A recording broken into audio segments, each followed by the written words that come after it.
السلام علیکم ورحمۃ اللہ۔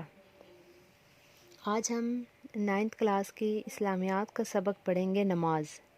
سب سے پہلے تو ہمیں پتہ ہونا چاہیے کہ نماز کیا ہے، نماز کون سی زبان کا لفظ ہے اور اس کو عربی میں کیا کہتے ہیں اور اس کا اصطلاحی مفہوم کیا ہے۔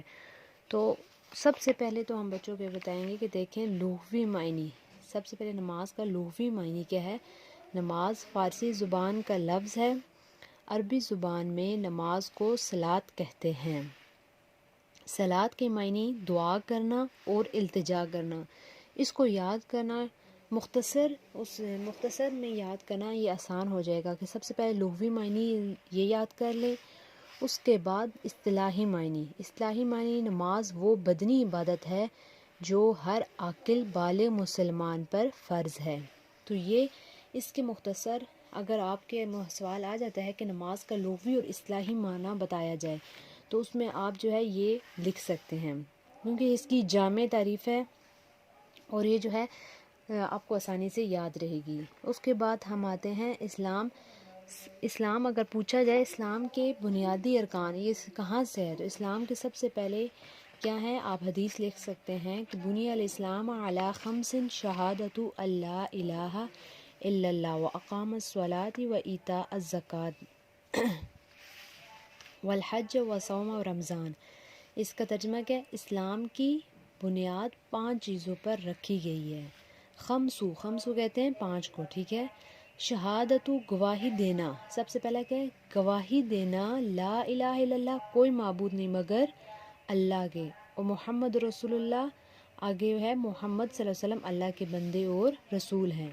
دوسرا کیا ہے بنیادی رکن، نماز قائم کرنا۔ تیسرا زکوٰۃ دینا، والحج اور حج، اور صوم رمضان اور رمضان کے روزے رکھنا۔ تو اسلام کی آج دوسرے بنیادی رکن کے بارے میں ہم پڑھیں گے اور وہ ہے نماز قائم کرنا۔ تو اب سبق کی طرف آتے ہیں کہ نماز کیا ہے۔ نماز دین کا ستون فرمایا گیا ہے، نماز جنت کی کنجی ہے، نماز مومن کی معراج ہے۔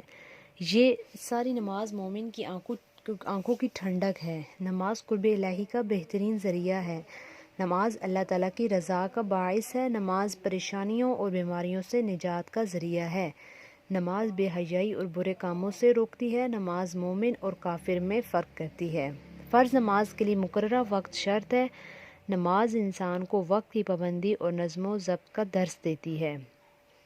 یہ ہو گئی نماز کی اہمیت میں۔ اگر آپ کے سے آ جاتا ہے سوال کہ نماز کی فرضیت و اہمیت پر لکھیں، تو فرضیت و اہمیت پر آپ جو ہے نماز کی فرضیت و اہمیت میں سب سے پہلے ہیڈنگ دیں گے اہمیت، اور آپ سم کا فرمان مبارک، یعنی کہ حدیث سے ثابت ہے بات، کافر اور مومن کے درمیان فرق کرنے والی چیز نماز ہے، ٹھیک ہے، فرضیت میں یہ آ گئی۔ اور اس کے ساتھ قرآن پاک کی آیت آپ یہ لکھ دیں گے، حوالہ دیں گے، وَأَقِیمُوا الصَّلَاةَ وَآتُوا الزَّکَاةَ، نماز قائم کرو اور زکوٰۃ ادا کرو۔ اس کے بعد آپ اہمیت میں لکھیں گے، فرضیت میں لکھیں گے، آپ صلی اللہ علیہ وسلم کا فرمان مبارک ہے کہ پہلا سوال جو کیا جائے گا وہ نماز کے بارے میں ہوگا۔ تو اس میں آپ قرآن پاک کی آیت لکھ سکتے ہیں، وَاسْتَعِینُوا بِالصَّبْرِ وَالصَّلَاةِ، یعنی کہ مدد مانگو صبر اور نماز کے ساتھ، ٹھیک ہے، یہ قرآن پاک کے حوالے۔ اس کے بعد یہ فرضیت و اہمیت ہو گئی۔ اس کے بعد آتا ہے جی نماز کے فوائد و ثمرات، ٹھیک ہے، نماز کے فوائد و ثمرات میں دو چیزیں آ جاتی ہیں۔ سب سے پہلے نماز کے انفرادی فوائد، تو انفرادی یعنی کہ نماز کے انفرادی انسان کی ذات پر کیا اثر ہوتا ہے، تو سب سے پہلے ہے بندگی کا احساس، یعنی کہ اس کو احساس ہو جاتا ہے کہ میرا ایک ہی رب ہے، ٹھیک ہے، میں ہر وقت جو 5 وقت نماز پڑھتا ہوں وہ میں اللہ کے لیے پڑھتا ہوں، اس کے اندر ایک بندگی آ جاتی ہے۔ دوسرا اس کو کیا فائدہ ہوتا ہے، قرب خداوندی، وہ اللہ تعالیٰ کے قریب ہو جاتا ہے، اور گناہوں سے اجتناب، ظاہر سی بات ہے جب وہ 5 وقت اللہ کے سامنے کھڑا ہوگا، اس کو ڈر ہوگا کہ میں نے اللہ کے سامنے کھڑا ہونا ہے، تو وہ گناہوں سے رک جائے گا۔ طہارت و پاکیزگی، اسے پتہ ہے نماز پڑھنے کے لیے مجھے پاک صاف رہنا ضروری ہے، تو وہ اس کا بھی خیال رکھے گا۔ نصرت الہی کا ذریعہ، اللہ کی مدد آتی ہے، جب انسان اللہ کے قریب ہوتا ہے تو پھر اللہ بھی اس کی مدد کرتے ہیں۔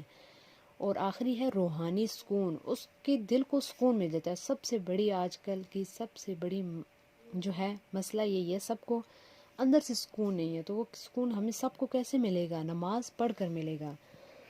تو اس کے ساتھ دیکھیں یہ بھی اس کے ساتھ آپ قرآن پاک کی آیت لکھ سکتے ہیں، من ترک الصلاۃ متعمدا فقد کفر۔ یہ حدیث ہے، آپ سے فرمان ہے جس نے جان بوجھ کر نماز چھوڑی پس اس نے کفر کیے۔ یہ ترمذی شریف کی حدیث ہے۔ آگے ہم آ جاتے ہیں نماز کے اجتماعی فوائد پہ۔ اجتماعی فوائد میں کیا؟ مساوات کا درس ہمیں ملتا ہے۔ جب ہم سب اکٹھے ہوتے ہیں تو ہمیں معلوم ہوتا ہے کہ ہم سب نے اکٹھے پڑھنا ہے اور اکٹھے اتفاق ہمارے اندر آ جاتا ہے۔ اجتماعیت کا شعور، ان ساروں کا اجتماع ہوتا ہے نا مسجد میں، جب سارے اکٹھے ہوتے ہیں تو ساروں کا اجتماع ہوتا ہے، اور دوسروں کے جب ایک دوسرے سے بات چیت ہوتی ہے، دوسرے کے مسئلے پتہ چلتے ہیں، تو انسان کے اندر جو ہے نا احساس پیدا ہوتا ہے، مساوات بھی آتی ہے اور اجتماعیت کا، یعنی کہ ہم سب جو کام ایک ساتھ کر سکتے ہیں وہ ہم اکیلے نہیں کر سکتے۔ آگے نیکی کی ترغیب، ہم دوسرے کو نیکی کی ترغیب بھی مسجد میں آسانی سے دے سکتے ہیں۔ پھر آتا ہے برائیوں سے نجات۔ کیا ہوتا ہے؟ ہم سب اکٹھے ہوں گے، جب ہم ایک دوسرے کو نیکی کی ترغیب دیں گے تو ہمیں معلوم ہو جائے گا کہ کیا چیز اچھی اور کیا بری ہے۔ امت مسلمہ کا اتفاق، ہم سب جب ایک جگہ جمع ہوتے ہیں تو ہمارے اندر ایک اتفاق آ جاتا ہے۔ نظم و ضبط، ہمیں مقررہ وقت پر نماز پڑھنے کی عادت ہو جاتی ہے، تو اس سے ہمارے اندر یہ نظم و ضبط اس طرح بھی آ جاتا ہے کہ ہم پھر زندگی کے باقی کاموں میں بھی ہر کام کو اپنے وقت پر کرنا اچھا سمجھتے ہیں۔ تو اس میں آپ لوگ یہ بھی سوال یہ جو ہے نا حدیث لکھ سکتے ہیں، اول ما سئل عن الصلاۃ، یعنی کہ پہلا سوال جو کیا جائے گا قیامت کے دن وہ سوال نماز کے بارے میں ہوگا۔ یہ آپ احادیث اور جب آیات لکھتے ہیں تو وہ ایک اچھا امپریشن پڑتا ہے اور آپ کے نمبر آٹومیٹکلی زیادہ ہو جاتے ہیں۔ ان الصلاۃ، بے شک نماز، کانت علی المؤمنین کتاب موقوتا، مومنوں پر مقررہ وقت پر فرض ہے۔ تو آج کے لیے نماز کا سبق اتنا ہی کافی ہے، انشاءاللہ نیکسٹ ویڈیو میں ملتے ہیں۔ اللہ حافظ۔